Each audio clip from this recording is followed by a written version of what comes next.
Good evening, baseball fans. How you doing? We got some news from today. Not a whole lot of action, but we definitely have some things to talk about. Carlos Correa, Trevor Story, Nick Castellanos. Where are the last three big free agents going? We got trade rumors with the Athletics, trade rumors with the Orioles. We've had a few signings today.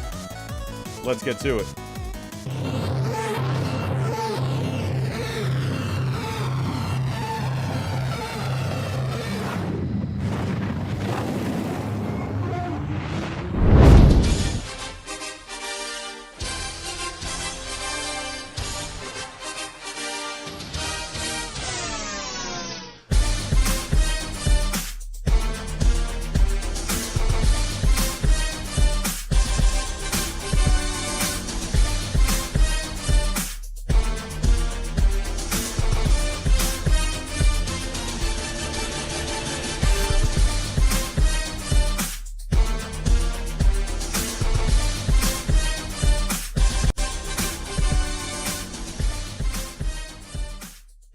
And good evening, baseball fans. Hello, 350 people to start things off. How are we doing, everyone?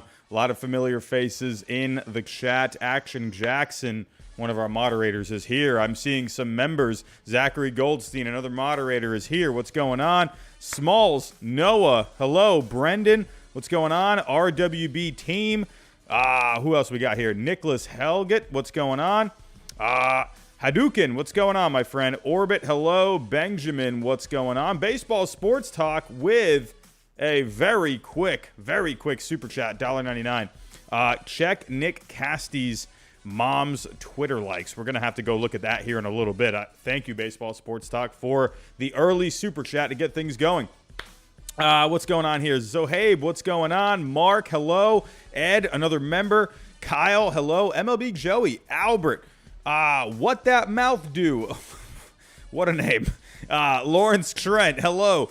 Aiden, Tony Clark is in the chat, everyone. Tony Clark is here. MLB PA is in the chat. What's going on? John, Eli, ITN Hawk, hello. Jayhawk, what do we got going on here? Kyle, Robert, Billy, Val, Timothy, Lawrence, Yoelvis. Who else we got? Andrew, Salt of the Earth, Anonymous, Ed Meyer. Hello, everyone. What's going on? How are we doing? 400 people in the chat. How are we doing, everyone? Hope everyone's had a good day today. What is today? I think it's Thursday.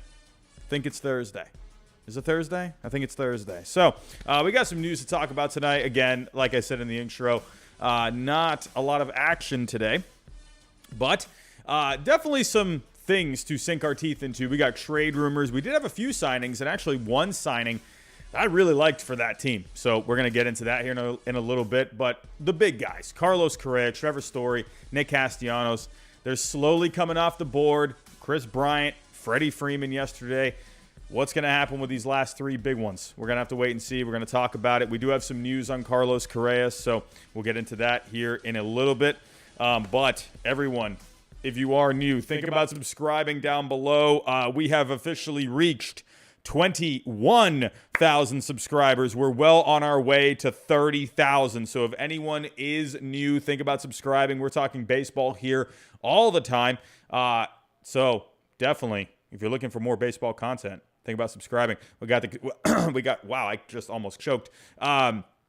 We got the season coming up. We got a lot of content coming up. Power rankings, MLB The Show content, MLB game watch-alongs. So you definitely want to join in for this season. Hit that like button, everyone. Everyone, please.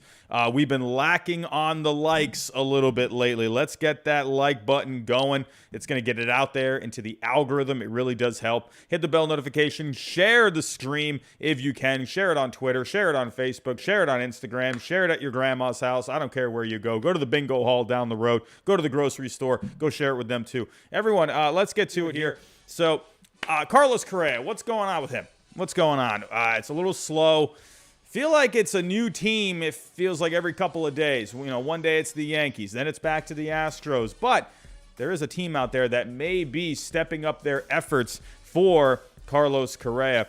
And I've been saying this. I feel like I'm the only one on the planet that has been saying this. I feel like I'm the only one. I don't know. Has any other baseball YouTubers been talking about it? Anyone? I think I might have been the first. I'm not trying to toot my horn, but I'm just saying no one else seems to be talking about it. But Carlos Correa, could he be an Oriole? There was an offer on the table for Carlos Correa. There was an offer on the table.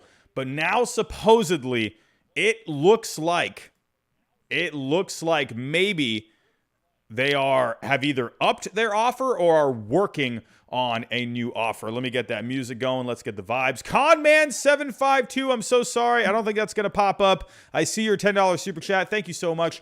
Hold on one second. I'll read that here in just a second. Conman, thank you so much. Conman, you are always just dropping me a super chat. I really do appreciate the consistent support, my friend. It really does go a long way. I really do appreciate it. Let's take a look here. Let's get the music going. Here we go. Alrighty, so let's get to the story.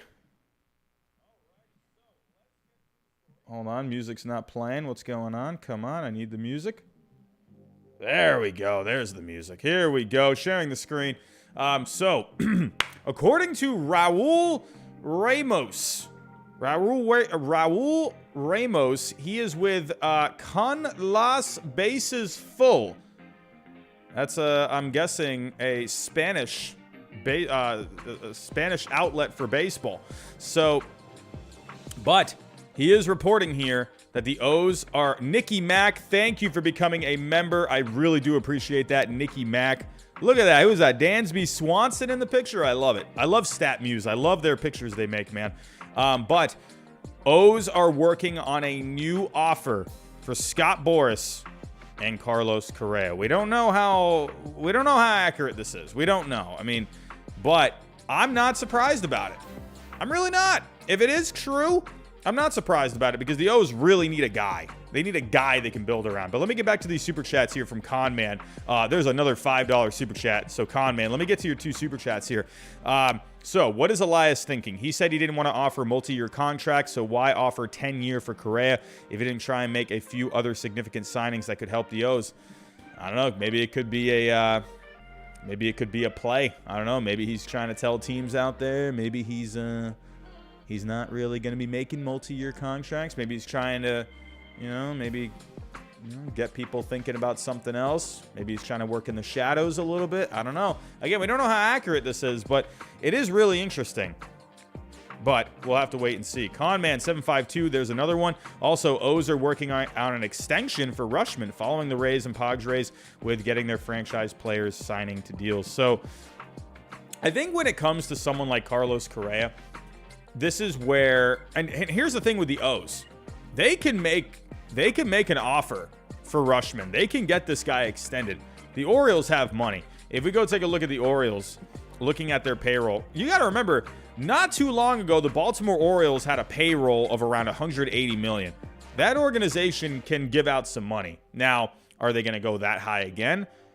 Probably not. But if you take a look at their current payroll, it's at $85 million. And for next year, they're only committed to around $20 million. So if you take a look, Jordan Lyles, he has a club option. They could definitely decline that. But really, the only big players that are signed are Odor Odor and Chirinos are becoming free agents. So they really have no major contracts signed.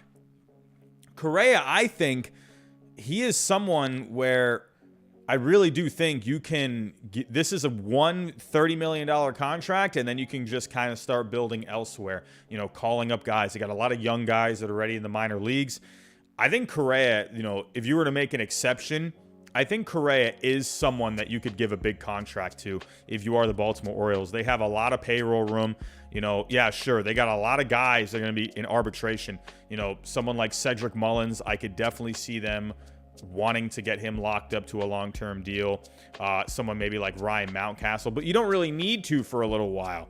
You don't really need to. Ryan Mountcastle in pre-arb at the moment, so they got a long time before they have to, really worry about extensions. So I think with the Orioles, I think they see right now their window is still closed, but you could still bring Correa in. And I think the pitch, if this whole story is true, I think the pitch for someone like Correa is like, hey, we're not going to win for a couple of years. Remember, Mike Elias is the one that drafted Carlos Correa with the Astros. You got to remember that. So that's why this does not sound crazy to me at all. When you have that kind of a connection, Mike Elias was the one to get Correa in the first place. So they have that relationship.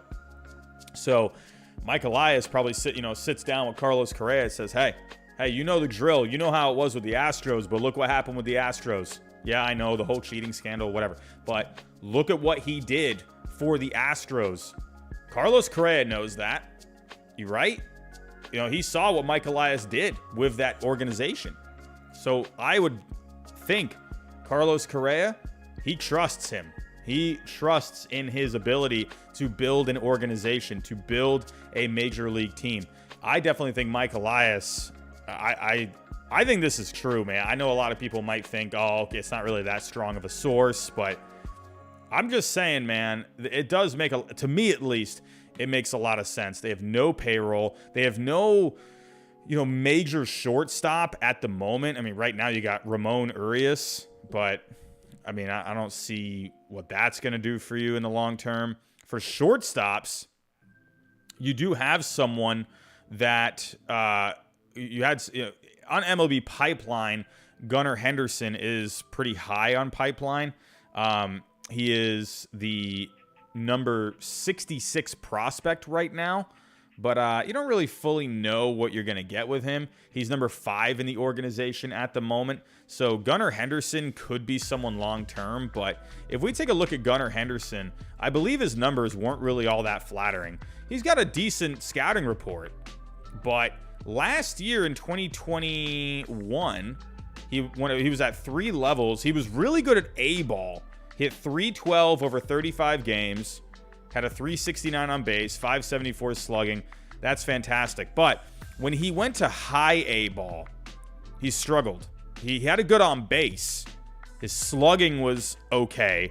Batting average was pretty low.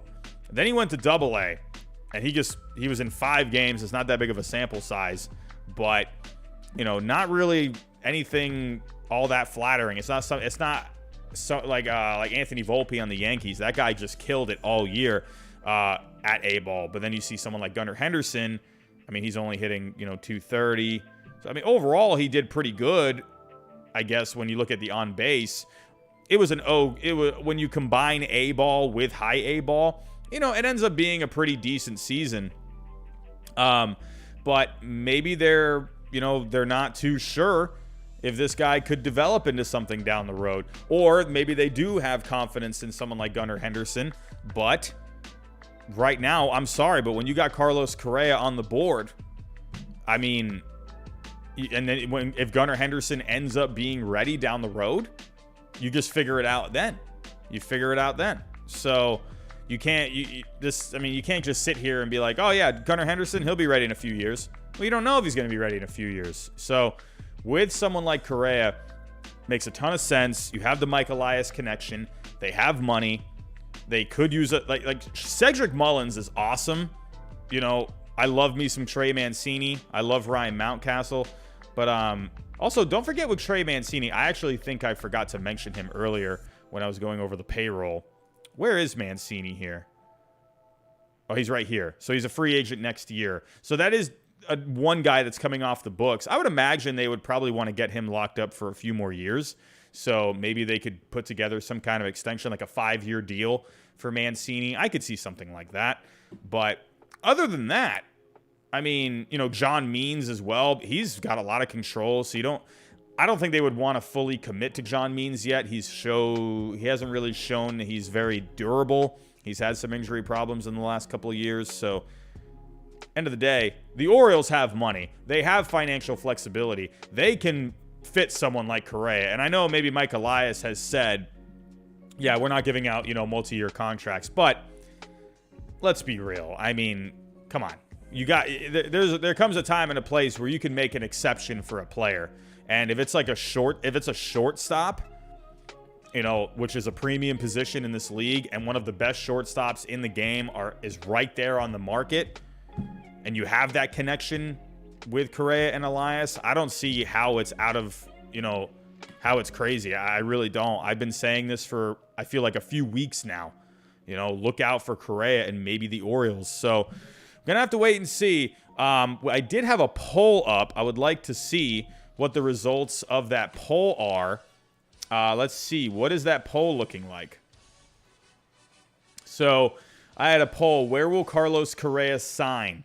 So as of right now, it's pretty close here between the Astros and the Orioles. About 35% for the Astros, 31% for the Orioles. So a lot of you might maybe be convinced that maybe Carlos Correa could be an Oriole. So everyone, I see around 724 votes in the chat. Definitely think about giving a vote. Just making sure. I'm also checking Twitter right now, making sure that we're not missing any news. It's been a slow day, so I'm wondering if maybe something could happen tonight. Just seeing Hector Gomez tweeting right now. John Morosi talking about the anniversary of something. But not really seeing anything. But we will keep an eye on Twitter. If you all can also keep an eye on Twitter for me. Before I do get to my next story, if you can, everyone, hit that like button for me. It's really going to help out in the algorithm. It's going to get more people in here. We have 700 people in the chat right now. So definitely hit that like button for me. And if you're new, think about subscribing. So could Carlos Correa be an Oriole? We're going to have to wait and see. I definitely think there's a very good chance he still goes back to the Astros. But you know, I'm just saying, man, you know, with the Astros, remember their last offer? It was 5 years. What was it? Was it a 6-year deal for around like 150? Brady Burkhardt, what's going on, my friend? How you doing? Was it a 5-year 60 or was it 160 over 5? I think that right. Was it 160 over 5 years? I think that's what it was.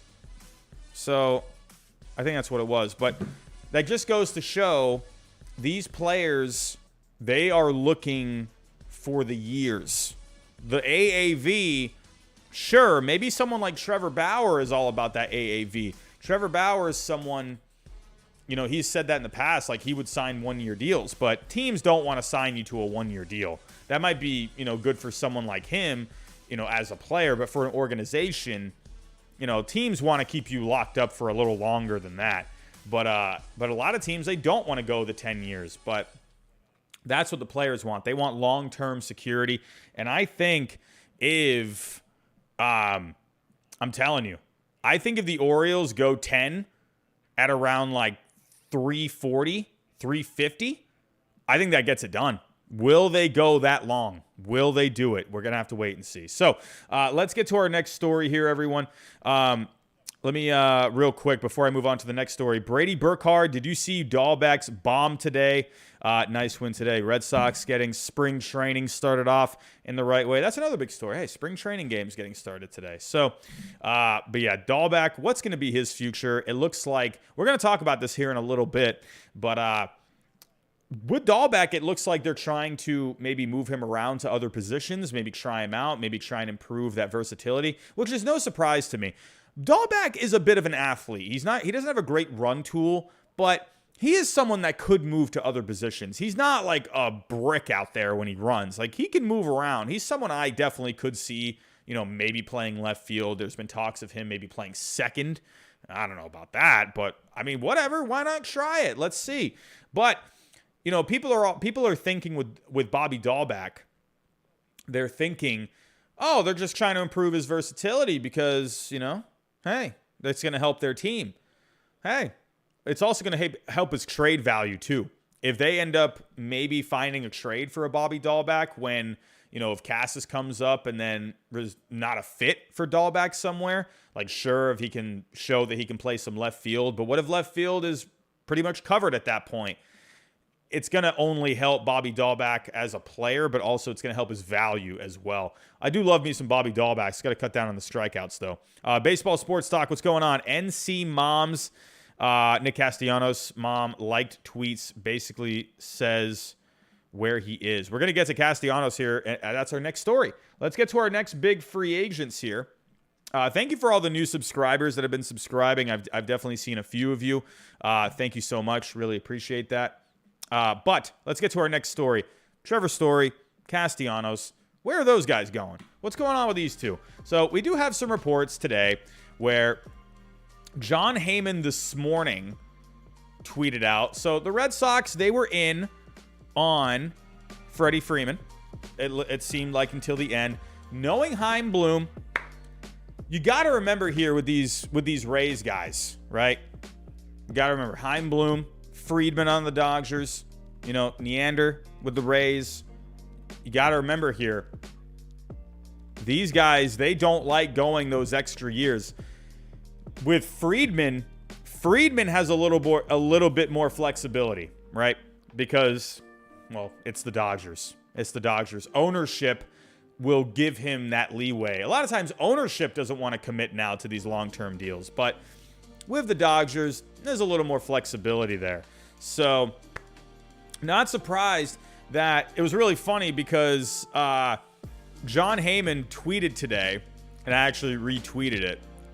I was maybe being a little smart, I guess. I don't know. I was trying to make a bit of a funny. But what did I tweet today? So here's this one. I retweeted this tweet today. A couple of the losing bids for Freeman. Braves 140 over 5. Rays 150 over.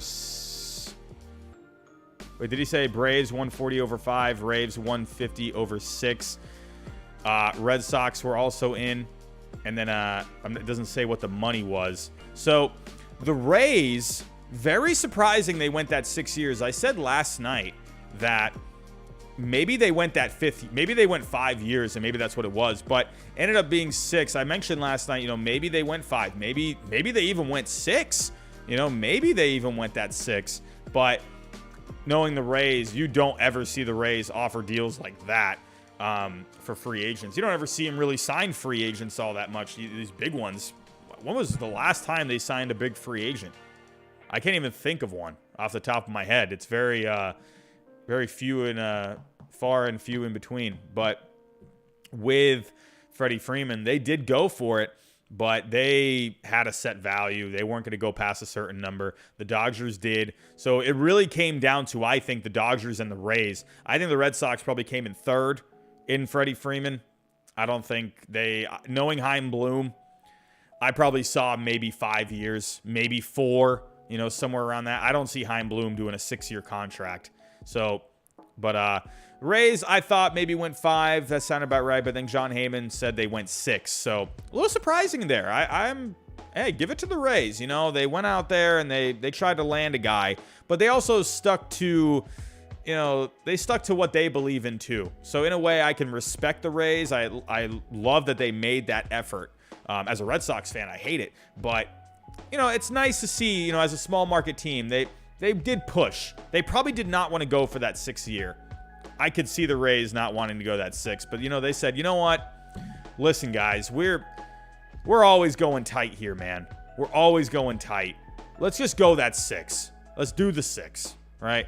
They were probably pretty firm on 5 for a little bit. And maybe when they went that 6, maybe they thought they were in the end. Maybe they thought they had it.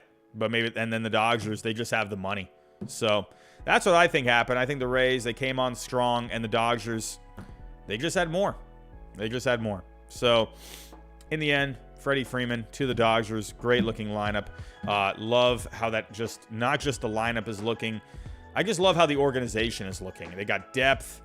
They got a great lineup. Even if some guys go down and get hurt, they can call on some guys in the minors that had really good numbers last year.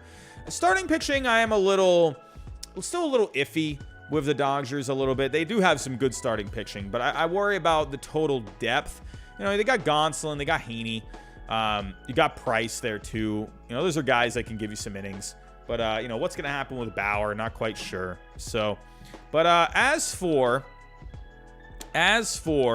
the Red Sox today, they lost out on Freddie Freeman, and Jon Heyman today is reporting that the Red Sox are taking a look at Story. Well, supposedly they had offered him a contract before, and supposedly they turned it down. So, I don't know. Story is still out there, and it's no surprise. Remember, Trevor Story, they did not trade him. Teams were not that enamored with Trevor Story, and I know probably people will point the finger at the Rockies, but I think in the end, they probably weren't getting any offers for him. And if they got a few offers, they probably weren't that good. So I'm not surprised Trevor Story ended up staying, because the Rockies, they do like those draft picks. And you know what? For the Rockies, honestly, they've done pretty well with their compensation draft picks in the past. So I was not surprised to see them just hang on to him and then just take the draft pick. So I know a lot of people are saying, oh, why didn't you just get prospects? Well, maybe they just thought the prospects weren't all that good. I know it's pretty easy and it's kind of a fun thing to kind of poke at the Rockies a little bit. But I actually do think, I don't think they ended up getting, if I were to make a guess, I don't think they ended up getting great offers, because Story, scouts were a little worried about his arm. They were thinking he probably needed Tommy John. And my guess is that the offers just weren't good. So, but it's no surprise still to see Story on the market. You would think someone like, hey, Trevor Story, man, good player. He can field, he can hit. Bit of a down season with the bat last year. If we go take a look at Trevor Story on Fangraphs, nice to see that Fangraphs is not down today. Remember last night? That was just, it was very bad. But let's go look here. Overall, Trevor Story, 251 average. That is down from his career average of 272. His on-base was a little lower than his career on-base percentage. His slugging was down from his normal or his average slugging. So, but he still did have 24 home runs, 75 RBIs. Definitely wasn't on pace for what he did in 2018, 2019, but that's where these scouts, they were thinking he was maybe working through some kind of an injury. So, I don't know. But let's go look at his splits from last year. Remember, he entered the home run derby. And if we go look at his first half stats, he was better in the second half. So if you take a look here, his batting average went up a few points. On base went up about, 14 points right there. His slugging percentage really shot up. So his ISO percentage also shot up. So Story did have a good second half last year. I don't know if a lot of people realize that, but his WRC plus went up by a good 20 points. So he was struggling in the first half, but second half he was pretty good. But teams, I think, are still worried about the arm. If we go take a look at the fielding with Trevor Story, obviously with the field, when we think of Trevor Story, we think of great range. We think of a good shortstop out there. This is a guy, he's had a ton of defensive runs saved in his career. Last year in 2019, if you take a look, 21 defensive runs saved.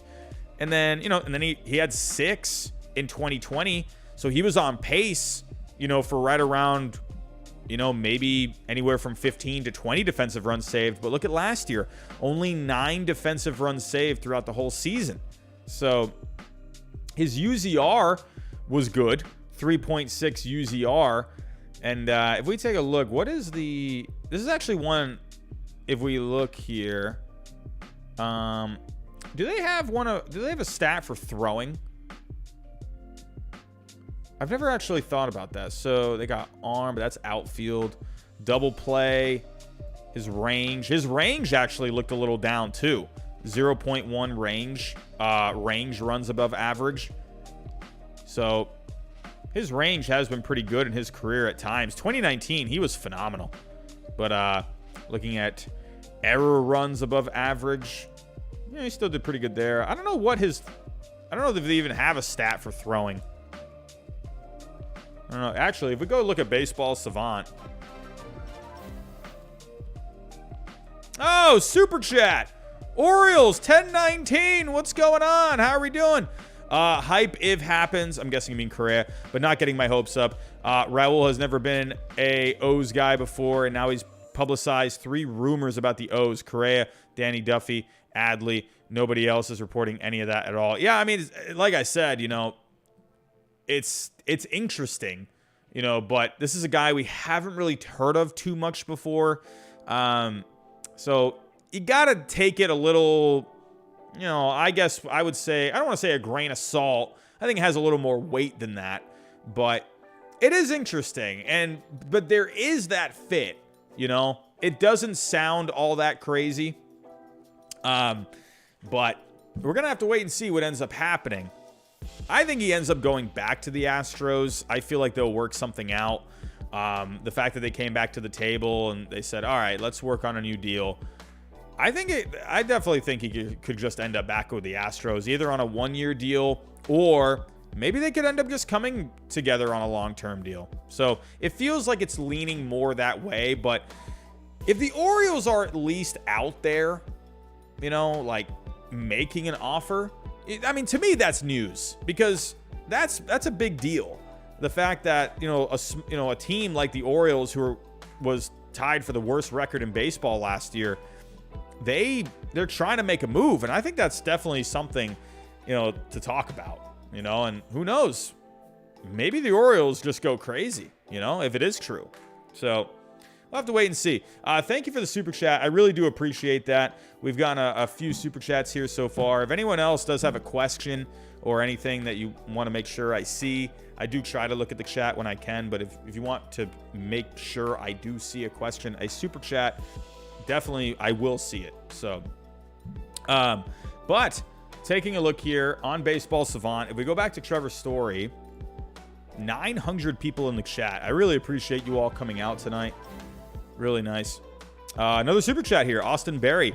Have you seen anything on Soler? It's very interesting because we were getting some things about Soler there. There was one report, I believe it was from Hector Gomez, saying that Soler was going to it was like imminent that he was going to sign, and then he ends up not doing anything. So, I don't know what's going on with Soler. Maybe some other teams jumped in on the mix, and maybe he's still weighing his offers. So Soler's an interesting bat, man, especially for these National League teams that are looking for a DH. Soler is a very interesting bat, and he's not going to cost all that much. He'll probably cost like 10, 15 max. I don't see him going above 15, but I could definitely see maybe like a 12 per year. Orioles 1019, a $5 super chat. Oh, for sure. If it gets confirmed, we even made an offer, then I'm happy because it shows they're trying. Absolutely. And I think that's big enough news on its own that you got a team out there like the Orioles who, I don't want to say they're a small market team. I wouldn't say they're a big market team, but they've had large payrolls before. Hasn't been like this team that's just like the Marlins, like they're just not spending money. Also, Everyone. I'm not going to, let me get off the tracks here a little bit, but I might have a guest at some point.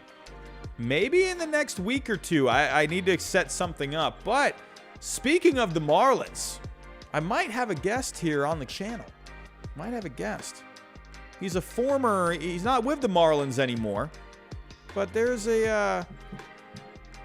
someone that might come on to the channel. And no, it's not Derek Jeter. I know probably people thought that first off, but I'll let you think. It's not Derek Jeter. It's not Derek Jeter. I probably should have said that right away. Not Derek Jeter.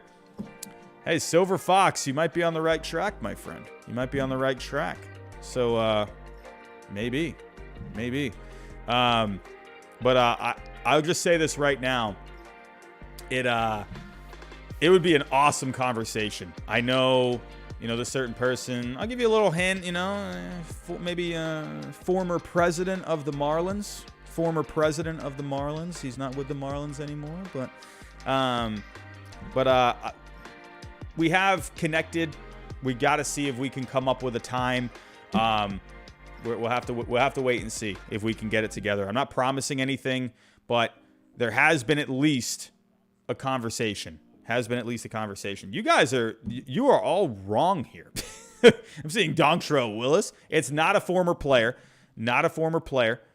And Mike, I think you might have it, my friend. Mike, you might have it, my friend. So, Jason, I think maybe you got it too.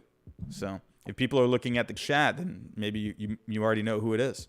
So, but But yeah, so if that person ends up coming onto the channel, I mean, what a conversation that would be. It would be really cool. It would be really cool. I'm not going to get too much into it because I don't want to promise anything because it's not set in stone. It's not set in stone, but we have connected. And it could end up being a pretty cool conversation if it does end up happening. So I will keep you updated on it, though. We'll keep you updated. So, but taking a look. Trevor Story. So we looked at Fangraphs. The defensive numbers looked pretty good on Fangraphs, but on Baseball Savant, they're very low. Outs above average at 4. Outs above average at 4. So I'm just saying, man, you know, there is something where scouts, they are a little worried. Oh, Danny Duffy and the Dodgers closing in on a deal. I think I predicted that. Did I predict Danny Duffy to go back to the Dodgers? I think I did. Did I predict that? I might have. Let me pull it up. Listen, guys, I'm all about trying to, I'm all about trying to make sure to see, if I end up, hitting my predictions. Let's go back to the video here. Fun. Here we go. Danny Duffy. Where did I say Danny Duffy was going to go?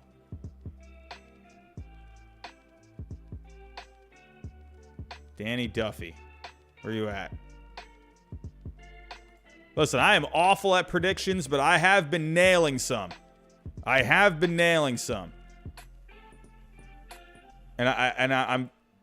it's amazing that I've even gotten one right. Where's Danny Duffy? I don't think I had Danny Duffy on this one. Where was the other one?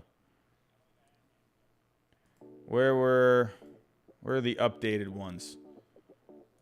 It was on the updated predictions. We gotta go look. Here they are. Post-lockout free agent predictions. I guessed Andrew Chafin. That was one I got right. I got that right. Let's take a look here. I think Danny Duffy. I think I said to the Dodgers. I know I had Danny Duffy somewhere. There he is.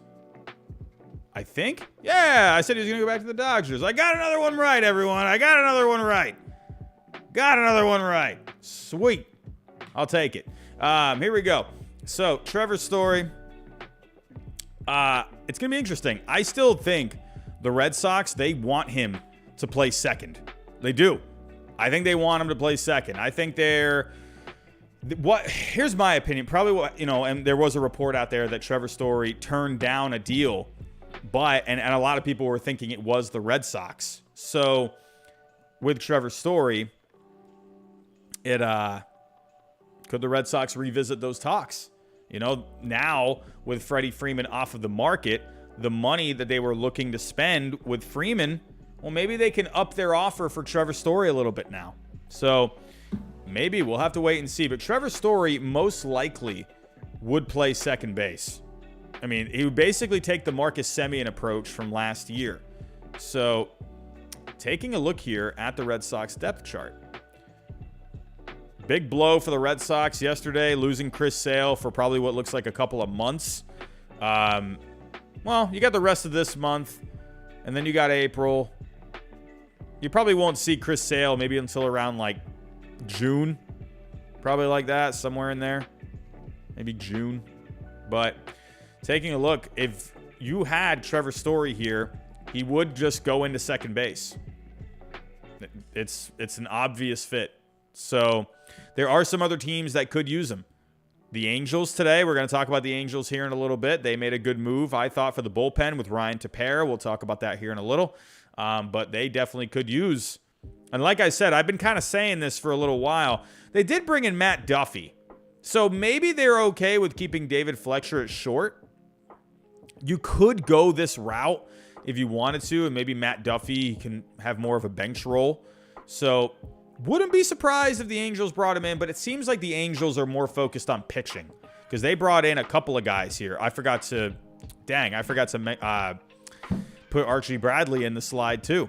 I made a slide for Ryan Tepera. I forgot to put Archie Bradley in there. So I thought that was really good. They're making good moves, man. We'll talk about the Angels here in a little bit. But Red Sox, maybe the Angels. I'm trying to think. I mean, and then there's the Twins. So the Twins were a team that were showing interest a few days ago. Right now, where you would probably put Story, if they wanted him to play short, you could put Story at short. You can move Polanco to second. Arise can maybe, I don't know, maybe go to more of a utility kind of a role. With Arise, he can play multiple positions. So, as you can see here, he played third last year. He played second. He played left. So, could he maybe play a little center? I don't know about that. Has he played center in his career? Has he ever played center field? No, he's never played center field. He's only played left. So, but Arise could be maybe someone in that utility role. So, I wouldn't be surprised if the Twins got in on it. There are the Cardinals, but the Cardinals, they're going to have to make another move elsewhere. They were showing interest. So, with the Cardinals, right now you got Paul DeJong. So, you could... here's the thing, man. DeJong has a good glove. A very good glove. So, I don't know, man. And as of right now, you got Tommy Edman at second. Could you maybe just put Tommy Edman in that super utility role? But you also have Sosa there, too. So, you're going to have to, I think, make a move if you're the Cardinals. Maybe you could use Paul DeJong to trade for some pitching. I mean, now, who knows what's going on with Jack Flaherty. So maybe they could go that route. Use Paul DeJong as a trade piece. Maybe someone else could be a trade piece. Get yourself some starting pitching. But Story, if you made the right moves, you could bring in Story. Maybe the Phillies. I mean, they did just bring in Schwarber, which I thought was a great move. I don't know what's going on with Didi. You got Bryson Stott there as well. So... there are teams out there, if they made the right moves, I think it could work. But right now, the teams with the most obvious fits, honestly, the team that has the most obvious fit of all, I mean, if you're really looking at it, the two teams would be the Red Sox and the Angels. So, I don't know. The Red Sox have a need at second base. You do have Christian Arroyo, which I think they would be comfortable putting him out there. But Christian Arroyo, I think, is a pretty nice guy for the bench. There is also Courage, the Guardians, too. Maybe you could do the Guardians. So let's take a look at the Guardians. So as of right now, you do have Ahmed Rosario at short. You got Andres Jimenez at second. So... Story could be an upgrade here. I mean, if we look at their 2021 numbers. Yeah, I mean, Story would be an upgrade over Rosario. Andres Jimenez is going to give you nothing with the bat. So, he'll give you a good glove. But I think Story would be a nice fit for the Guardians, too. But then again, it's like, what do you do? Is Jimenez going to the bench? What do you do there? So, right now, the Red Sox, I think... have the biggest need for him. They can. It just, does he want to? I don't know. Like, I feel like I don't remember fully. I can't fully remember what happened last year with Semien. I'm trying to think back, but I feel like it took Semien a little while to sign. I could be wrong. It's hard for me to go back that far, but with Semien, did he have that same thing where he wanted to play short? And he just wasn't really getting the offers. And then he ended up just taking a one-year deal. So, I don't know. I don't remember if that happened with Semien. But I do remember the comments that he made in the beginning of the offseason. Last offseason. Where he said he wanted to play short. And then he ended up going to the Blue Jays and he played second. So, there is that. I think Story ends up doing the same thing. So, we'll have to wait and see. But I definitely think the Red Sox have the biggest need. I think it just makes the most sense for Story to go there. The Angels, put Fletcher back at second. You can put Matt Duffy on the bench. Story is now your shortstop there. Do they want to spend the money on the pitching or only spend money for pitching right now? That could be something. But you got the Guardians, you got the Twins, you got the Cardinals that maybe could do something. But all of those teams, I think they're maybe. And the Twins, you could just do the Twins having a pretty open. What do you do with a Rise though? That's the thing. Do they want to have a Rise be like a utility guy off the bench? There's not a clear-cut fit unless you go that route. So, and then you can just move Polanco to second. So, there are options out there, but I do think right now the Red Sox have the best fit for Story. So, and they've been connected with him all offseason. They've had him work out with them. We'll have to wait and see, man. Have to wait and see. But as for Nick Castellanos, I just felt like I talked about Trevor Story felt like 3 hours. But Nick Castellanos, let's talk about him. Nick Castellanos continues to draw interest from the Phillies. Very interesting because they brought in Kyle Schwarber and his hometown Marlins. Come on, Marlins. You got to do this, man. So I was actually listening. I was listening to someone earlier, and he was saying that, a lot of people, and including myself a little bit, and, I kind of listened in on this podcast a little bit, where with the Marlins, so a lot of people were saying, okay, Derek Jeter, he left, because the owner wasn't giving him, the go-ahead to go spend money. So, however, everyone was, looking at ownership and whatever, but the Marlins, I'm going to tell you this right now with the Marlins, and again, I'm going to kind of correct myself a little bit because maybe I went a little bit too far, but with the Marlins, you got to remember, they don't make a lot of money, man. They really don't. They don't have a lot of fan support there.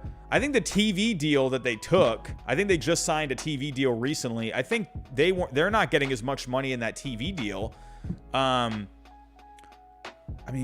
was something else too, but the Marlins, yeah, maybe ownership said no, we're not getting Castellanos. But the Marlins just don't have money. They don't ever have money. They don't have people come to the games. They don't they don't sell tickets. It's similar with the Rays, but I don't know. But the Rays, they've had success. They have figured it out. The Marlins are not the Rays. And they Jeter definitely put together, some pretty nice pieces in the farm. I think they did a great job at adding guys into the farm system, but I just don't think the Marlins have the money.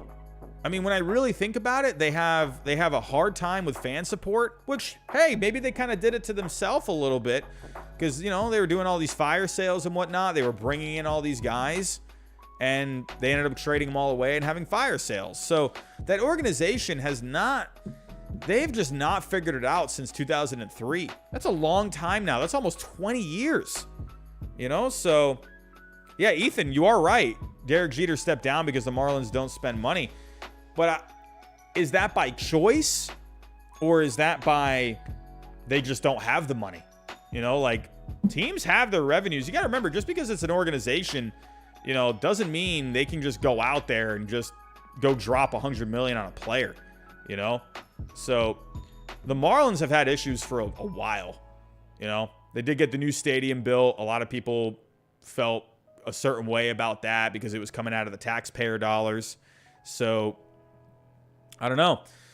Mike, I assume they don't, and Jeter felt lied to. It was very interesting when I was listening to this podcast.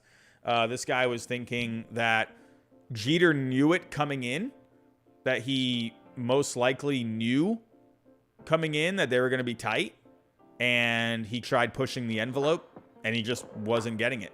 So I don't know. It's very interesting of what could have happened, but I don't think the Marlins have the money for Castellanos because it's an obvious fit.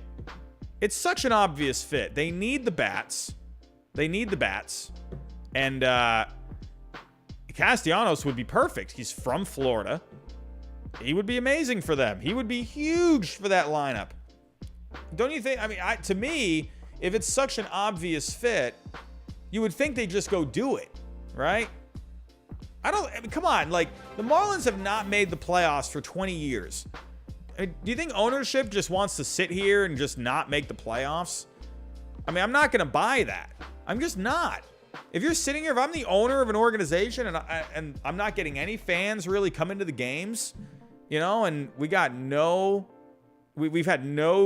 appearances in the playoffs, like, man, I want to make the playoffs. Like, it would only help your organization, and it's only going to help you, you know. And I don't know, maybe they can go out and get Nick Castellanos, but maybe they feel like that they got to get maybe a little more creative with the deal. They can't just throw money at him. So, but baseball sports talk.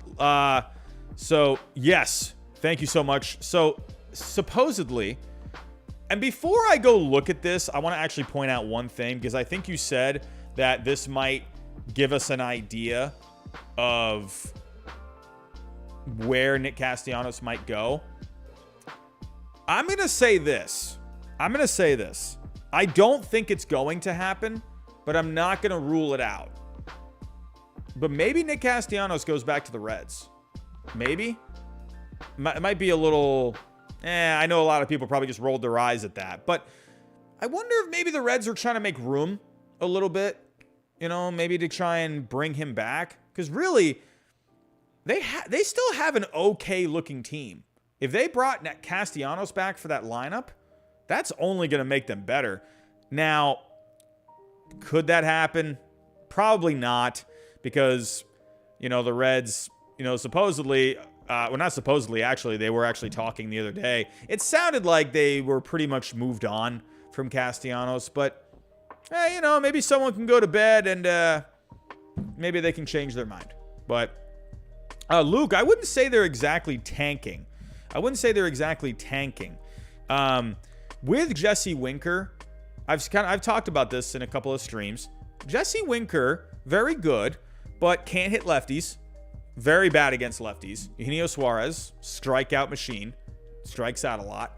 But I really liked what they did. They brought back Brandon Williamson. I thought that was a really nice prospect for them to get back. Jake Fraley, I think, is an underrated player. I really like them bringing him back as well. Jake Fraley was really good last year with the Mariners, but when he came back from injury, he looked good. He got COVID, and then when he came back, he just never really had his flow. So Jake Fraley, I thought, was a really nice piece for them. I think he's an underrated player. But they got Hunter Green, Nick Lodolo. They still have Luis Castillo and Tyler Mahle, and reports are that they don't want to trade those guys. So I'm not going to say the Reds are tanking. I still think they're making an effort. They brought Mike Minor in, you know. I think they're still making some moves. Could they make a big one with Castellanos? Maybe bring him back. We'll have to wait and see. But let's go look. So baseball sports talk. So you said earlier, I think this is Nick Castellanos' mom. So let's go look at this. Mick.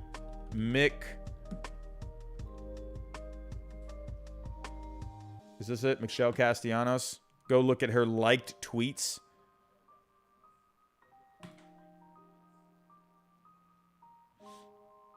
Oh. Well, let's take a look here. Philadelphia is the perfect fit for Castellanos. An amazing hitter's ballpark. Great fans and amazing players. We need you, Nick. Oh, you know, hey. She loves her son. She's liking, you know, she's seeing that people are, you know, wanting, they want Nick Castellanos. I mean, of course she's gonna like that. Let's see. Philly getting excited that Nick Castellanos' mom liked a tweet. So she liked it. I mean, she's loving the attention her son's getting. I mean, what mom or dad wouldn't love that, you know? So she liked this one about the Cubs.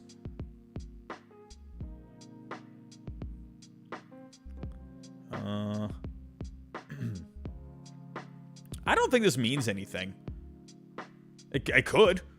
Dave Dombrowski. When you got Dave Dombrowski there, I'm just saying, Dave Dombrowski. I know you brought in Schwarber. Let's actually go to the Phillies payroll. How much more room do they have? They really could use they had last year, like Kyle Schwarber was huge for the Phillies because he's going to give them on-base percentage at the top of the order. So right now, payroll is at $217 million. So 12, 13 million away. So they would go over that CBT if they brought in Castellanos, for sure. Would go over that CBT. But let's go back. I mean, she's liking a lot of Phillies tweets. I don't know if the Phillies end up doing it. They do have, let's actually see. With the Phillies, do they have money coming off the books?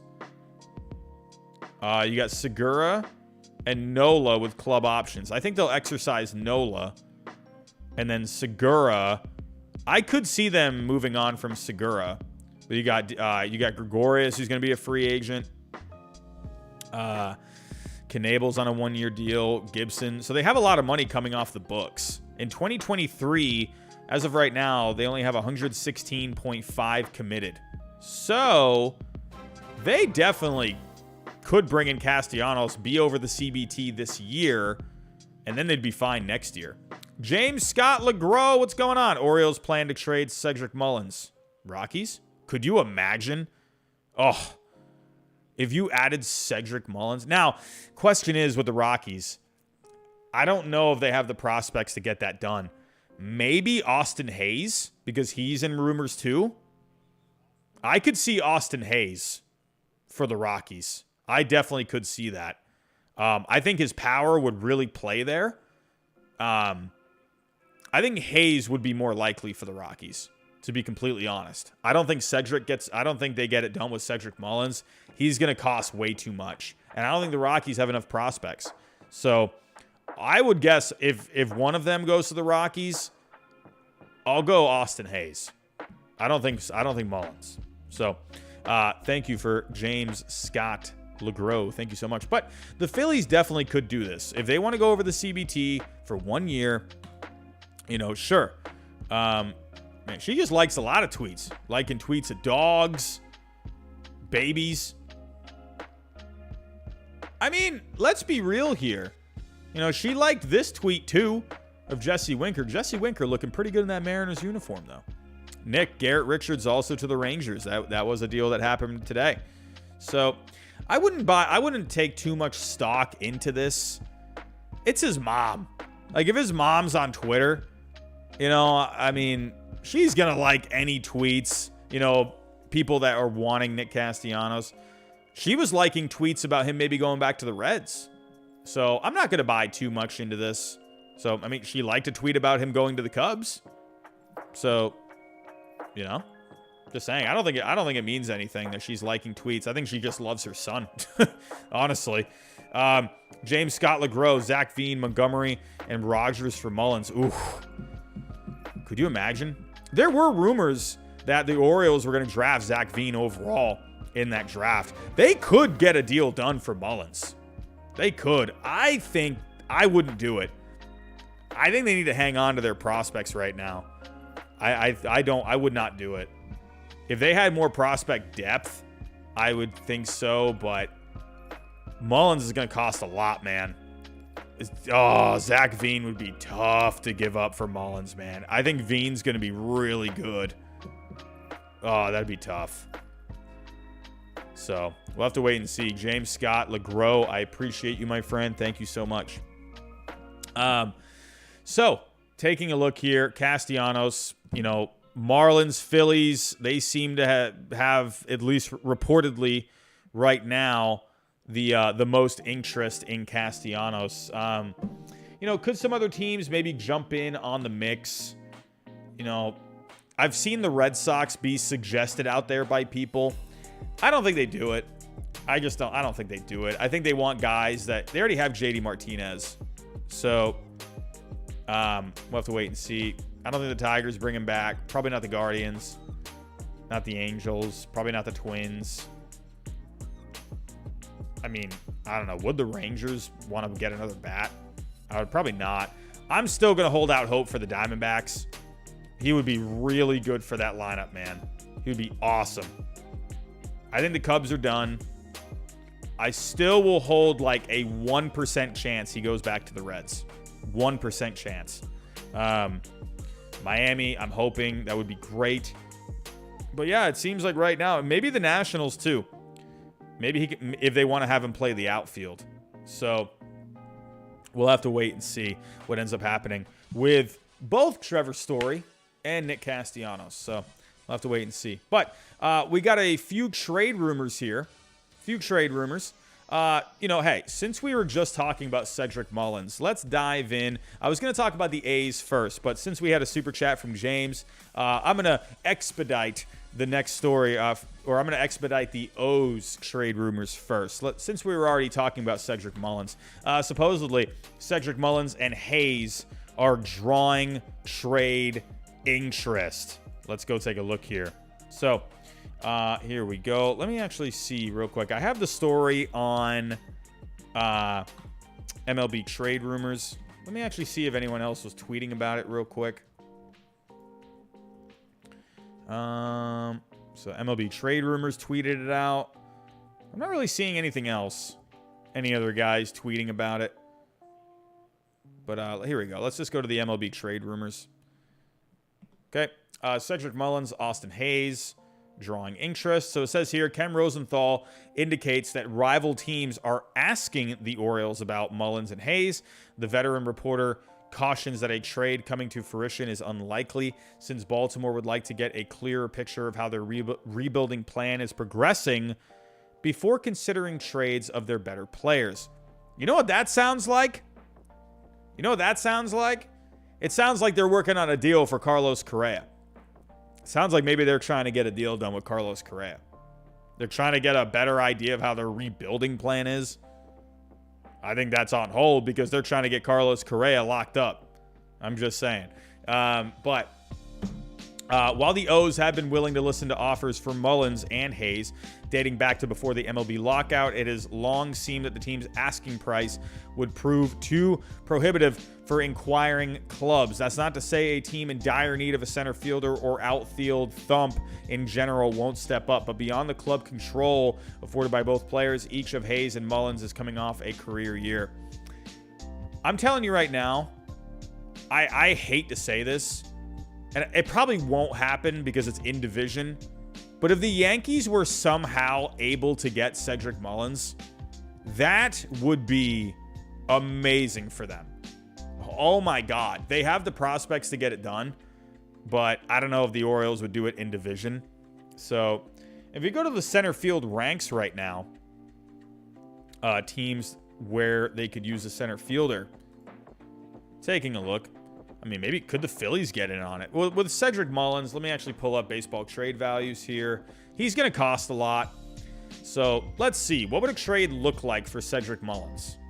So, for example, honestly, I think the Marlins would be great for Cedric Mullins as well. So let's put together a deal there. Orioles. Mullins is going to cost a lot. He's going to be around $60 million in value.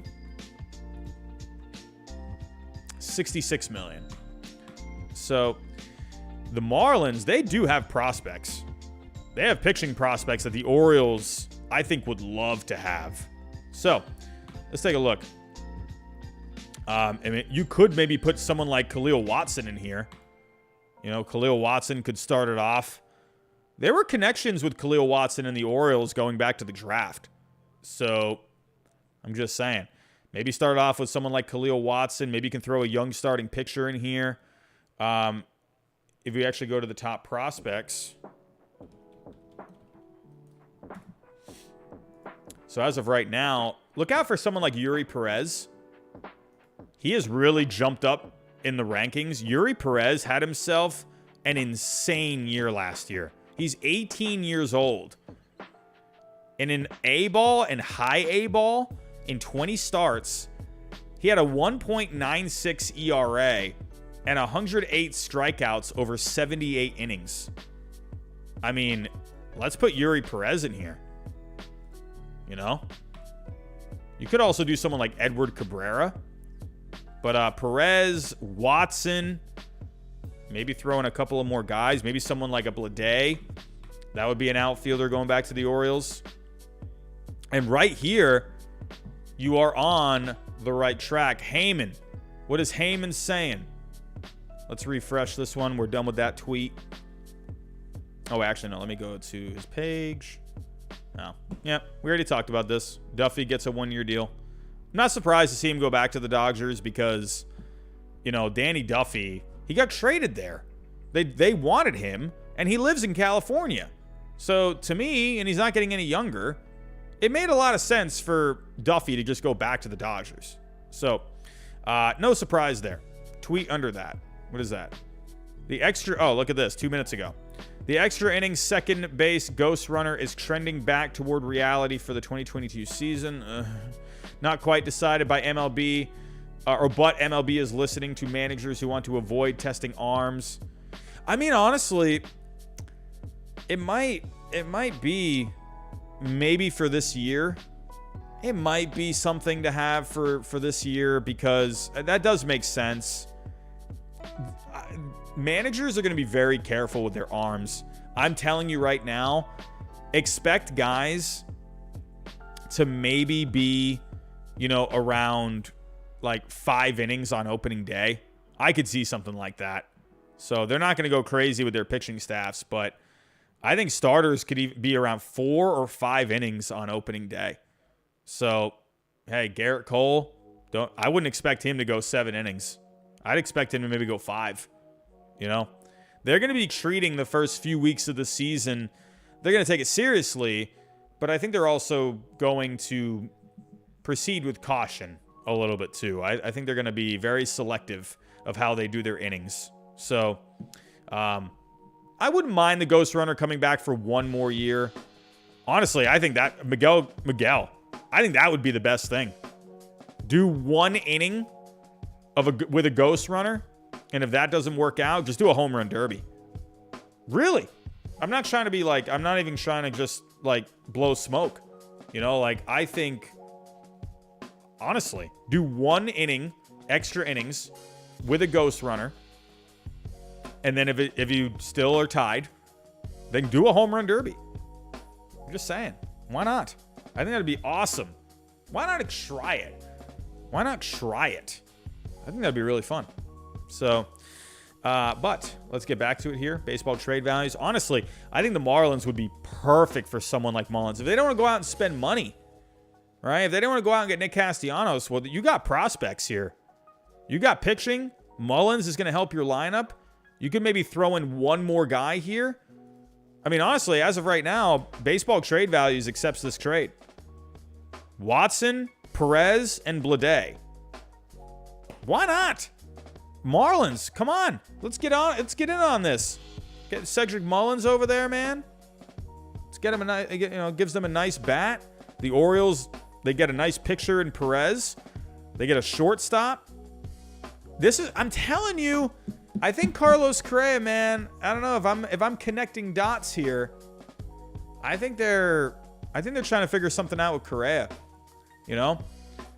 I think if a team has a good shortstop prospect that they would be willing to send back to the Orioles, and some pitching too, along with an outfielder, I could see a team getting Mullins. So we'll have to wait and see what ends up happening. But Austin Hayes is an interesting one too. So I actually really like the idea of Austin Hayes with a team like the Rockies. I think that'd be awesome if you could do that. So just 26 years old, almost 27. Austin Hayes, man, he's got power. 22 home runs last year, career high. I think it'd be great, man. Put that bat in Coors Field. I think Austin Hayes would be awesome. So with Austin Hayes, let's go to the Rockies. They could use an outfielder. If we go here, Colorado. So looking at their depth chart right now. Also, everyone, how are we doing on the likes? 300 likes. Let's see, everyone. Can we get to 400? Let's get to 400 likes. The goal tonight is 500 likes. If we can get to that, that would be amazing. So, very happy that everyone's in here right now. 945 people in the chat. Thank you so much. But look at Chris Bryant, man. Look at Chris Bryant. I love it. Chris Bryant. I'm going to tell you, everyone. I'm going to say this to all of you right now. If the Rockies make the playoffs this year, just remember, I have been saying for a while now, don't sleep on the Rockies. Don't sleep on them. You know why? They had a great defense last year. They have a winning ball player in Kris Bryant who has versatility that's going to fit their lineup extremely well. Oh, man. This Rockies team, don't sleep on them. And if they are in contention next year, hey, don't say I didn't tell you. Don't say I didn't tell you. So, while everyone has been making fun of the Rockies left and right, I'm looking at the good that they have. One of the best defenses in Major League Baseball last year. Now you add Kris Bryant and that bat to Coors Field, and he can move around. I'm just saying, man. Honestly, I think Austin Hayes would be perfect for this lineup. Raimel Tapia, put him on the bench. Austin Hayes could be your right fielder. He could be your right fielder. He played right field 54 games last year. So let's do Austin Hayes on the Rockies. I like it. They definitely need more pitching, the Rockies. I think so. They need another guy to go along with German Marquez. But Austin Hayes, he's not going to cost you too much. I could see the Rockies maybe putting together a deal. Let's take Mullins out of here. All right, so here we go. It's not going to cost you a lot, around $20 million. So let's take a look at the Rockies' top prospects. And everyone, you know, this kind of cheesed me off a little bit. Can I rant for a second? Can I rant for just a quick second? So yesterday, you all know me. I like to, big part of this channel. I like to, not just talk about what, the mainstream media is talking about, what other baseball YouTubers are talking about. I like to look at things from a different angle. I like to look at things from a different perspective. And then, so, I was putting the positives of Kris Bryant. I actually think Kris Bryant, whatever, you can think what you want, but Kris Bryant, I think is going to be a better fit than Nolan Arenado. Why? Because of the versatility. Whatever. People are out there like, oh, well, Nolan Arenado, he was a premier defender at third base, and Kris Bryant's just average wherever he plays. Who cares? He can play anywhere. He can play in left. He can play in right. He can play center. He can play third. He can play some first. I mean, come on. That versatility is important. How do I know that? Look at the Red Sox last year. Kike Hernandez, versatile. I mean, they got guys that are moving around. Alex Verdugo can play all three outfield spots. JD Martinez can go play a little outfield too. I'm just saying, versatility is an important thing. And I think Kris Bryant, sure, could he end up wearing down over the second half of that contract? Of course he can. When you're signing to someone to that long-term deal, obviously you can. Nolan Arenado was already showing signs of decline. With the Cardinals last year, look at his on-base percentage. Way below what it used to be. Way below. His on-base percentage, his slugging looked okay, but look at his slugging from the last year to 2019. It was down, 50 to 100 points? I'm just saying, Nolan Arenado, man, and he's had injuries in the past. I'm just saying. So, but then, here, someone actually posted this yesterday. And people liked this tweet. I'm like, what? Do these people, have any idea at all? So, I put Kris Bryant, versatile, good bat. I can't remember exactly what I said, but I also mentioned that they got prospects back. And then someone put a comment. They put in quotations, prospects. Can someone tell me the guy here? Let's see if someone can guess this. Who was the guy that the Rockies got back in the trade? We got the top 5 guys here. Can anyone tell me who the guy is that the Rockies got back in the Nolan Arenado trade? Let's see who can get it. I'm sure there's a Rockies fan in here that knows who it is. Who of these top 5 guys did they get back in the Nolan Arenado trade? Yeah, Mark Ryan. No. Yeah, Andrew, they did get Austin Gomber too. No, Ethan. No. Wow, I'm seeing some of you Some of you are not getting it right. Some of you are not getting it right. They got Montero back in the deal. Did anyone know what Montero did last year in the minor leagues? The dude hit 278 with 28 home runs and 86 RBIs with a 360 on base and a 529 slugging.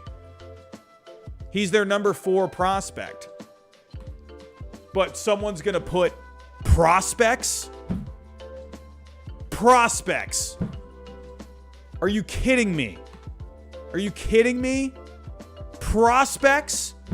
Last time I checked, I mean, that's a pretty good stat line if you ask me. So you're telling me that in the trade, they were able to unload Nolan Arenado's salary. Yes, they had to pay $50 million because that's how it works, because he had a negative $46 million value, or 43 or something around that range. They paid $50 million so they could get prospects back. They got Gomber back. They actually got more prospects than what they should have gotten, according to baseball trade values. Take a look. Take a look. I've shown this. I love talking about this. This is one of my favorite topics to talk about because it makes so many people angry because they don't want to accept the truth. They don't want to accept the truth. The Rockies won the trade. They won the trade, at least on baseball trade values. So, and don't tell me that baseball trade values is not accurate. They have over a 95% acceptance rate of over 250 real-life trades. So, I see in the chat, J.A. Young, Gomber is average. However, Gomber, his pitch selection works really well in Coors Field. His slider really works there. So Gomber, I think, could end up being pretty good. So they got Gomber back and they got Montero. Those were the 2 big pieces. Gomber is a nice piece for the rotation that they really did need. And Montero, they got back a power hitting third baseman in the trade. But no one wanted to even care about it. And then the guy hits 28 home runs in the minor leagues last year with a 529 slugging and a 360 on base. I don't know. What do I know? What do I know? So, whatever. That just really cheesed me off. Prospects. They got a third base prospect that could have even more power than Nolan Arenado. His power tool is phenomenal. So, I'm just saying. Anyway. Prospects. So, let's get back to it here. Austin Hayes, I think, would be a really nice fit. Would be a really nice fit for the Rockies. Power bat. They could use an upgrade over Tapia, I think. So, this wouldn't cost you a lot to get it done. Maybe you could send back Doyle. If you go to the Orioles top prospects. So, Doyle the Rockies top prospects, sorry. Colorado. So Doyle is their number 7. So you could send back Doyle. And then, I don't know, you can just pretty much one more guy here, maybe 2 more. You could send back maybe someone like Jorge, who is their, where is he? I'm not seeing him on here. Maybe you can send back Jaden Hill. I don't know if they would do that. But, okay, we got Doyle. Maybe you could send back someone. I think they need to hang on to their pitching. So maybe you can just send back some position players. Maybe someone like, they got Drew Romo, so maybe someone like Hunter Goodman could be available. Goodman has a 1.6 value. Whatever, we can put him as a third piece. So you are now, let me take Jorge out of here. And then maybe you could do Ezequiel Tovar. Actually, if you did Tovar, actually, no. Why not? Let's do that. Let's do that. For Austin Hayes, you can do Doyle, Goodman, and Tovar. I think that would be a pretty nice package to get back for Hayes. So, that's just me. But very interesting to see that teams are calling about Mullins and Hayes. I think the reason we're not seeing anything in that department, I think the Orioles are really trying on Correa. I think they're really going for it. James Scott, what's going on? Gomber and Montero will be 4+ WAR players. I'm telling you, I think Gomber, if you go look at Gomber last year, let me actually pull him up.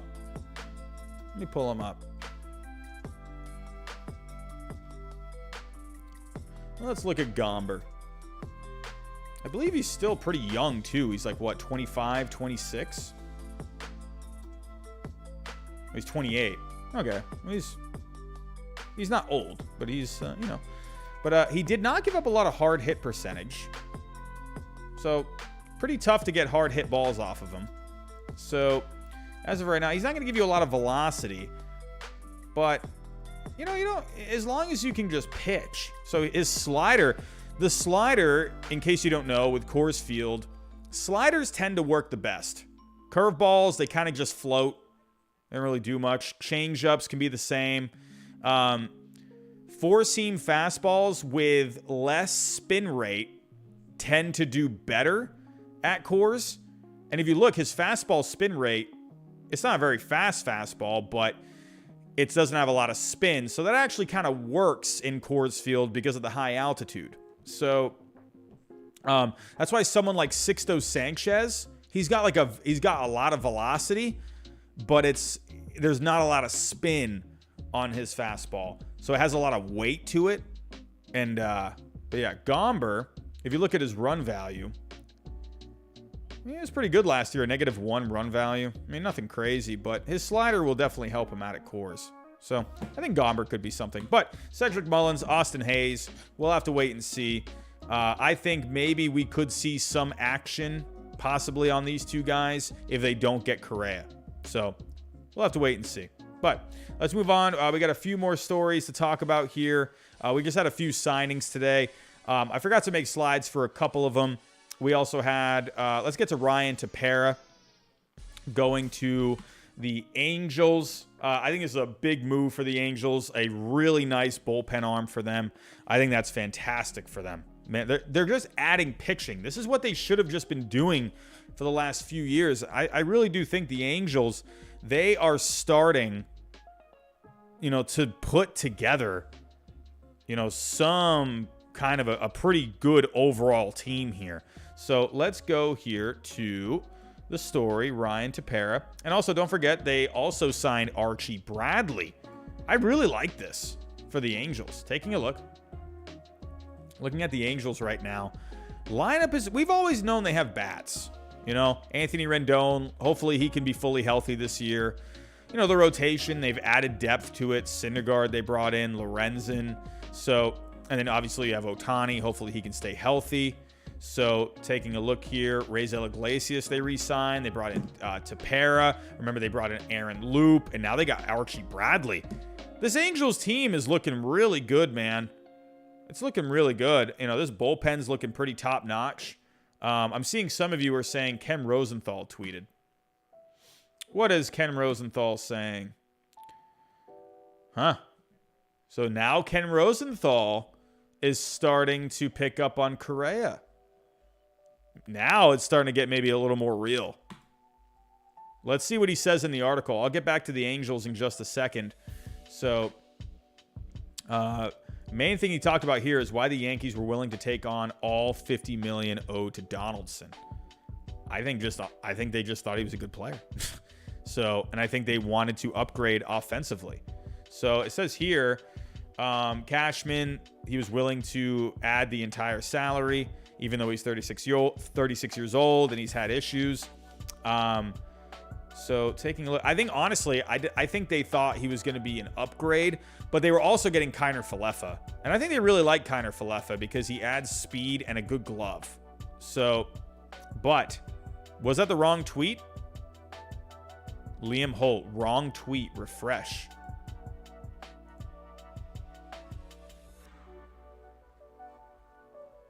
Nope. That's his latest tweet, I think. So, but taking a look at this article, I think it's interesting. Let's go to the Correa situation here. Here we go. Correa to the Orioles. The 2000 draft was the most notable for the Astros' selection of Carlos Correa over Buxton.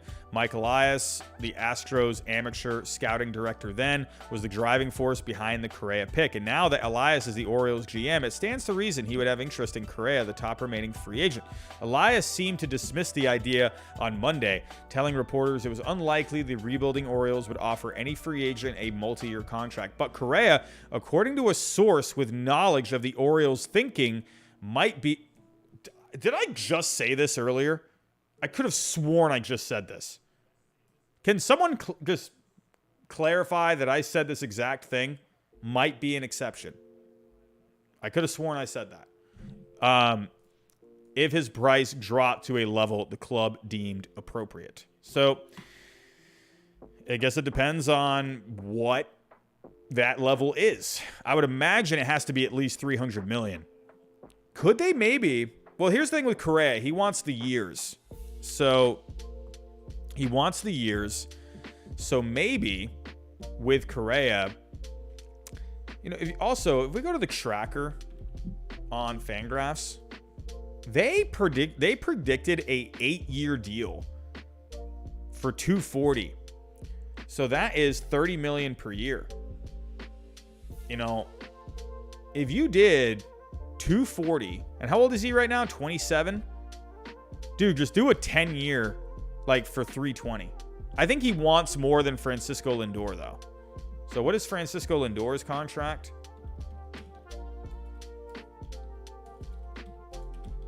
Wasn't Francisco Lindor's like a 11-year deal? No, 10 for $340. So I think you would have to beat this. I think it has to be 10 $350. Right? I mean, I think... Well, here's the thing about Correa is he's had injury problems in the past, and I think teams are trying to use that against him.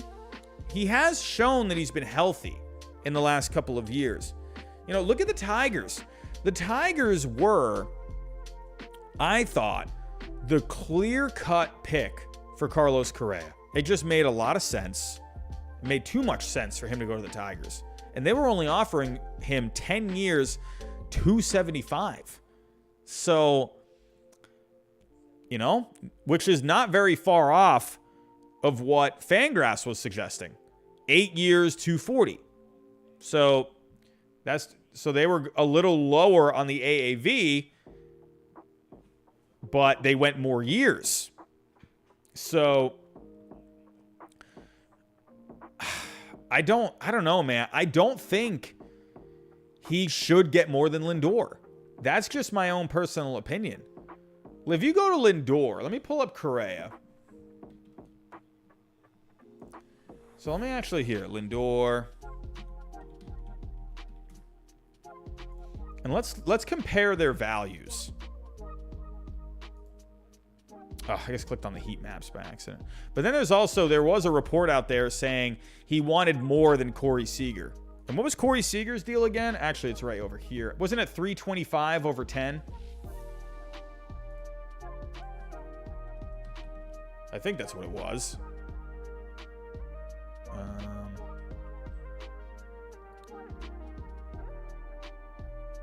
Yeah, 325 over 10. I mean, dude, if you just did like 330, I think he should get more than Seager. I think he should get more than Seager. I personally believe that. That's a lot, man, that Corey Seager got. Fangraphs said 7 years, 196, which was a 28 AAV. He got a 32.5 AAV. That's how much the Rangers wanted him. They really wanted him, man. You know, taking a look here at Francisco Lindor, if you look at his value, Lindor was putting up some stupid values. I mean, he was 14.8 in 2020 over a short season. And so if you ended up playing a full season, that's around probably 45 million. He was averaging really good numbers. So let me type this in. He had right around 15 million in 2020. Well, let's just say he ended up getting, let's just say he got 35, he valued 35 million in 2020 if you had a full season. Let's put the 37.5. I'll just do a round number there, 2019. He was worth over $60 million in 2018. That's nutty. But let's just do 61. Let's round this up to 46. Okay, we'll just do 44. And then he was 31. How many games did he play in 2015? He played 99 games. So you probably, if he played a full season, you could have seen Lindor probably, I don't know, let's just say 35 million. So that's almost $260 million. So 1, 2, 3, 4, 5, 6. So 260 divided by 6, that's actually a lot, 43 million. So, but if you go to the last 3 years, let's do an average of the last 3 years. So let's just say 60 for 2018, 37 for 2019, and let's say he ended up getting 35 in 2020. So 132 divided by 3, that's still over 40 million. But you're not going to get 40 million per year over a 10-year deal. So, and he definitely was digressing a little bit. To me, I think the numbers that Lindor was putting up, I think he should have gotten paid more. And another thing about Lindor too, Lindor was very durable in his career. That was another thing with Lindor. He was extremely durable. Carlos Correa was not. He only played 75 games in 2019. 2018, he had 110. 2017, he had 109. He played a full 60, almost a full 60 in 2020, and almost a full 162 in 2021. So that was the difference. Lindor was way more reliable, and he was putting up good numbers. So Lindor's slugging was really down in 2020, and it's just funny because it carried over to 2021. So I think he will get himself back on track, but if he doesn't, that's going to be awful. But here's the thing with Correa. Correa, if you go to his value, so let's say so Lindor was worth around averaging his values, he was around 44 million per season. So if you look at Correa, Correa was worth 46 this past year. Okay, so 6.5 million in 2020. So if he ended up playing a full season, actually that doesn't come out to too much. It ends up coming out to probably around 20 million. Oh man, Correa's numbers weren't very good in 2020. So let's just say he was worth 20 million if he played a full season. And then 2019, he was only worth 25. So divide that by 3, and that's worth around 30 million. So if Lindor averaged around a $40 million value over, his time with the Indians, or at least over the last 3 years of his time with the Indians, and then Correa averaged around 30, well, I definitely think you probably are going to get a lower contract than Lindor. Honestly, I think, but then again, it's, Correa, it's, I could definitely see Correa being like, nah, I want Lindor money. Boris, I think 330 max. 330 max for Carlos Correa. That would be dude, 330 over 10. Even that seems like a little much. So that would be 33 million per season. I don't know, man. I think he should get more than Seager, personally. I would be willing to go 330 over 10 for Carlos Correa. I think that's the max that he should get. Let me know what you all think. What do you all think? Do you think Correa should get 330 over 10? Or should it be less? Let me know. Yeah, I agree. Northern, I would be worried to go that long, that high with that injury history. Yeah. And I think that's probably why his market is very slow, man. Personally, I wouldn't give that contract to Correa. But would a team like the Orioles be willing to? maybe, make him the face of the franchise. That's why I think what he should do, I think Correa should take a shorter deal. Do $32 million over like 8. So that would be $256 over 8. I think he should do that. That's where, if you want to get more of an AAV, I think you should just take less years. Fangraphs suggested 8. So that's what I would do. I'll go 8 years, 260. 260 divided by 8. That ends up being 32.5 per season. 260 over 8 for Correa. I think that's what it should be. Less years. And if he wants 10, then you got to drop it down to 30. It is funny, though, because Seager did get 10, 325. And Correa has put up similar numbers. So, I don't know. I'm getting off track, but Carlos Correa. It is funny that Ken Rosenthal is mentioning it. So, we'll have to wait and see. But then again, Mike Elias, if you look at the contracts that are on the Astros right now, when did Mike Elias leave? Or when did he leave? Was it what year was it? Was it 2019? The heck year? What is this? What year did Mike Elias leave?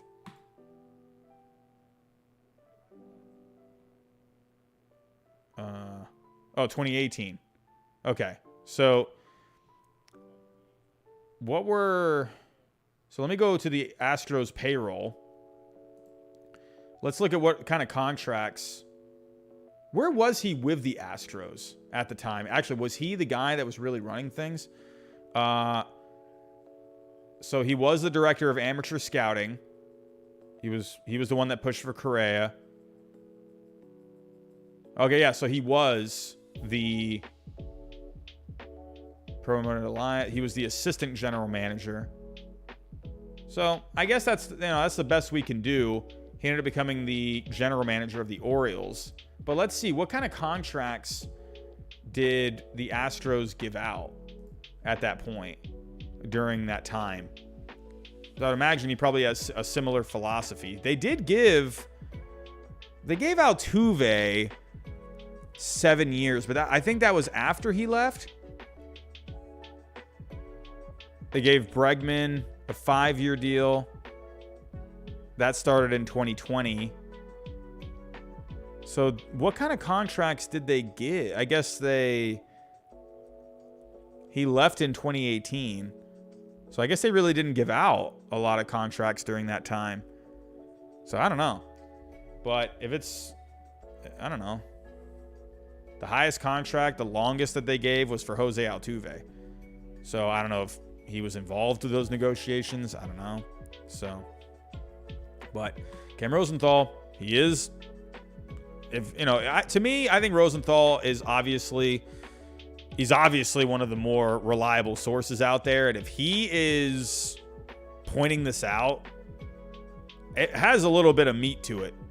So, but going back to the Angels here, I really like the way the Angels are looking. This bullpen is really looking good. I mean, look at this bullpen. Iglesias, Tepera, Loop, Bradley. Those are good names.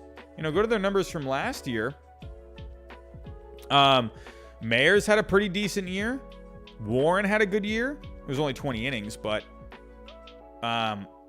they got some good arms, man. They got some good arms. I think this Angels team, man, don't sleep on this Angels team. They're looking really good. Starting pitching, if they can just get enough depth, I think this Angels team is looking pretty good. Obviously, the lineup looks great. I think the Angels are becoming more of a complete team. So, let's get to our next story here. Just a couple of signings. The Cubs bringing in Jonathon Villar. I like that move for them. I thought that was a pretty nice move. Look at the Chicago Cubs, man. Making some moves. You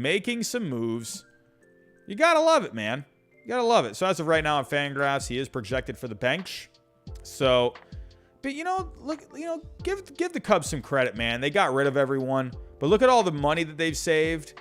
They've spent some of that money. That's a good thing. Their payroll right now is still at around 168. So they are going to have a lot of money come off the books after this year. Wade Miley, Simmons, who they just signed, Robertson, who they just signed. So Jason Hayward still has 2 more years. So that'll be nice when it comes off the books. So the Cubs, they got some flexibility here, and I think in the next couple of off seasons, they're gonna keep adding some guys. I think, honestly, they got some prospects that are coming up, and for VR, I think that's just good. I think this NL Central, I think it's starting to look pretty good, and I think VR, he's a switch hitter. They've got a lot of righties as of right now in this lineup. You still got Hayward, so Hayward. With Suzuki there now, I'd imagine Suzuki's going to be a starter. So what happens with Hayward now? Oh my God, $22 million per year for Hayward on the bench. So they do have the DH. Maybe they'll probably rotate guys in and out. So I could see that happening. But as for Jonathon Villar, his numbers last year were really solid. For a guy where, he could, if you were to come off the bench, I think these are numbers, like for a part-time player, I think these are really good numbers. He had 18 home runs. He also had 14 stolen bases. I think he's a really good part-time player, Jonathon Villar, if that's what it ends up being. And if someone ends up getting hurt, Villar can step in. I like that. And he can play a whole bunch of positions. That's the good thing about him. So he's going to be basically a utility player for them. So really like it, man. He can play third, short, second. I think he's played some first before, if I remember correctly. Has he played first? No, he hasn't played first. He could probably play first, too. He has played a little outfield, but I would imagine he's just going to be more of an infielder at this point. So, rotation, it's not looking too strong. They got a couple of guys in the minors that maybe could come up. Braylon Marquez, that would be great if he's healthy. So, we'll have to wait and see. But overall, I like what the Cubs are doing. And one last story here. Hey, Corey Dickerson going to the Cardinals. I like this move. I think it's just a nice, solid move for the Cardinals bench. I like that I would like for the Cardinals to maybe do something else. I do like Dickerson. I think that's a pretty nice piece, for them. But as of right now, Fangraphs is listing him as a designated hitter. So I know Fangraphs isn't the end-all, be-all. They had DJ LeMahieu on the bench with Gleyber Torres in front of him, which I think is madness that Fangraphs would even make that decision. So, but, Corey Dickerson, I like it. They had a lot of righties in this lineup before. He's a left-handed bat. He did pretty good last year. Hit 271, 326 on base, 408 slugging. Not a lot of home runs, but, it'll be a different look for him. So he can still go out there and play a little defense. Does he end up being the designated hitter? I don't know. But he is a good lefty bat, or at least a good enough lefty bat to where, he'll be a good player to add. I like this for the Cardinals. So, what are they going to do with these guys? We'll have to wait and see. But to close out tonight's show, I actually skipped over it a little earlier. But taking a look here, we have the A's. So I completely forgot to talk about the A's. We got Frankie Montas and Sean Manaea. Speaking of the Cardinals, this ends up being a nice little ending for tonight's show. But the Cardinals, could they add someone like Sean Manaea? I definitely think that's a big possibility. So here's the thing with Sean Manaea and Frankie Montas. Sean Manaea is a 1-year rental, basically, unless they can sign him to an extension. With Sean Manaea, let me click out of some of these tabs, man. I got tabs for days. If we go look up Sean Manaea.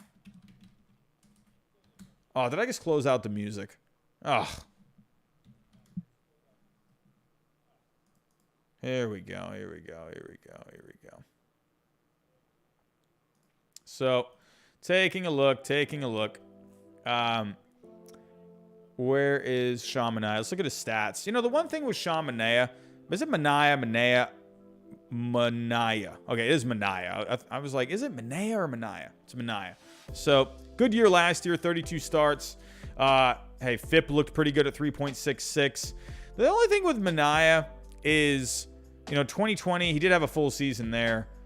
He was a little unhealthy in 2019, but he's had good seasons in the past. So I think with him, if you were wanting to extend him, I don't think that would be such a bad idea.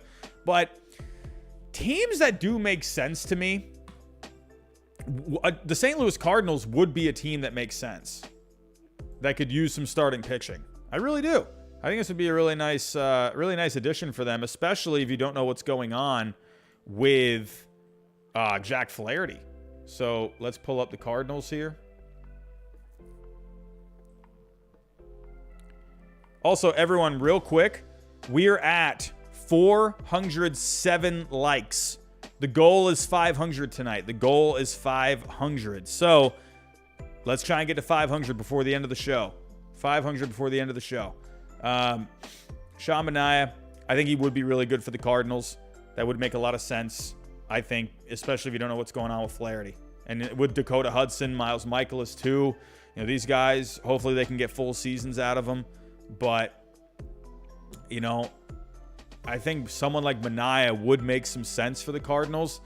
You know, if they don't want to commit to any kind of a contract. Or, I mean, maybe they could get him signed up to an extension. A team like the Twins would make a lot of sense, where they do need some pitching. Man, they could really use someone like Manaea. Or, I mean, especially because they have all righties right now. I guess that doesn't really matter all that much. You know, look at the Mets. They got an all-righty rotation. But Manaea would be a nice balance piece here. And then I think if you added someone like Manaea, I really think you have not a terrible starting rotation at that point. So there are other teams out there. If the Rangers wanted to get involved, I think Montas would make more sense for the Rangers because he would be a long-term piece. But, you know, could you go Manaea as well? I don't know. You don't really know what the Rangers are going to do this year, so I don't think they would really want him. So, you know, maybe a team like Seattle could use someone like Manaea. You do have some young guys coming up, but, you know, Matt Brash, is he going to be ready? So maybe someone like Manaea could be good for a year.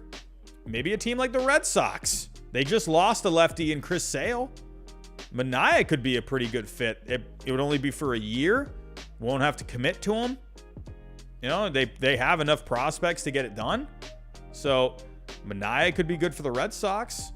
Now, as for Frankie Montas, says here Alec Lewis of the Athletic saying here the Royals remain in pursuit of Frankie Montas. Okay, and well, both guys have been getting interest. So, but Montas, the Royals are looking into him. And hey, look at the Royals. They've been making some moves. They brought in Zach Greinke. You know, as of right now, Zach Greinke is your opening day guy. But, I mean, if you're looking here at 2021, you know, Brad Keller had a bad season. Brady Singer, underwhelming. What was Brady Singer's FIP last year? High ERA. His FIP was a lot better, though. 4.04. So, I think Brady Singer's fine. But, yeah, Frankie Montas, I think it would be good for a team like the Royals because that's a guy that's under control for a little while. So, if you go over to the A's,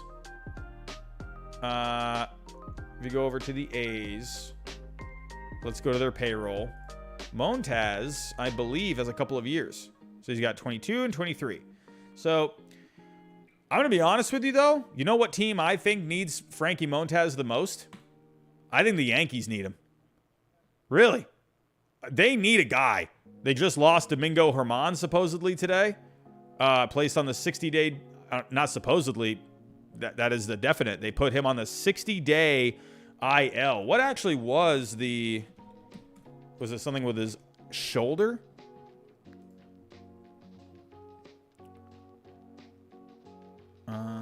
Yeah, shoulder problems. So, I mean, you need someone, man. The Yankees, dude, go get Frankie Montas.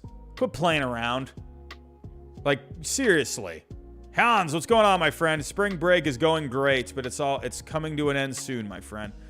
But Dude, man, I think the Yankees make the most sense for Montas. I think he'd be a workhorse for them. He'd be a really good number 2 behind Garrett Cole.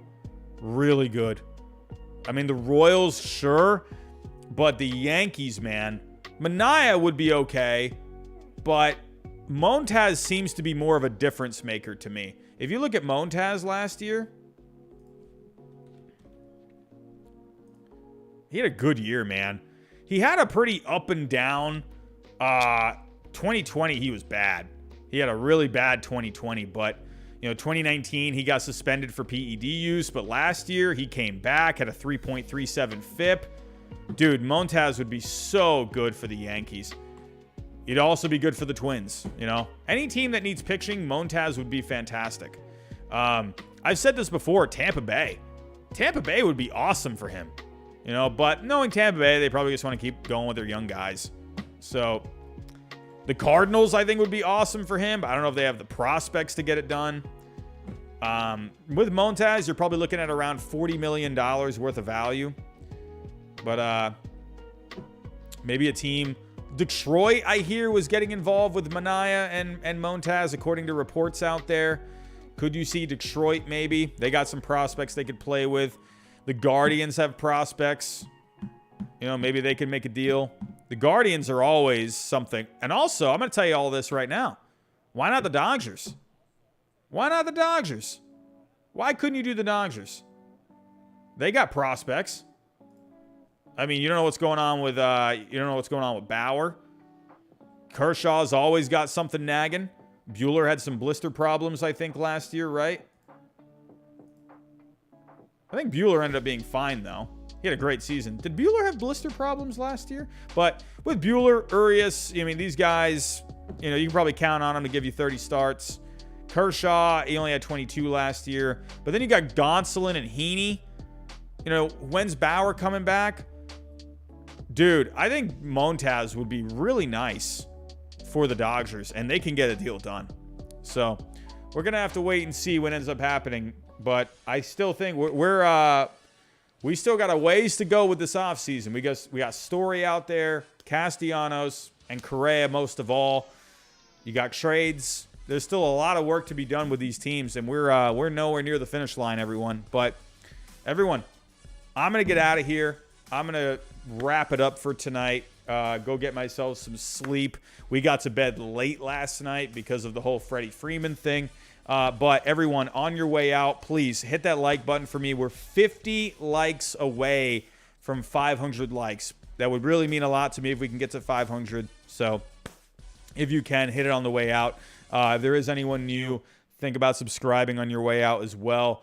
And hey, share any of the content on this channel. But everyone, I'm going to get out of here for tonight. It's been fun. Not too much today, but hopefully maybe Friday tomorrow. Maybe we can have some juicy moves before the weekend. So, everyone, thank you so much. Have yourself a great night. Most likely I'll be live again tomorrow, so be on the lookout. Luis Bonifacio with a clutch $1.99 super chat. Luis, thank you. Back here again, he says.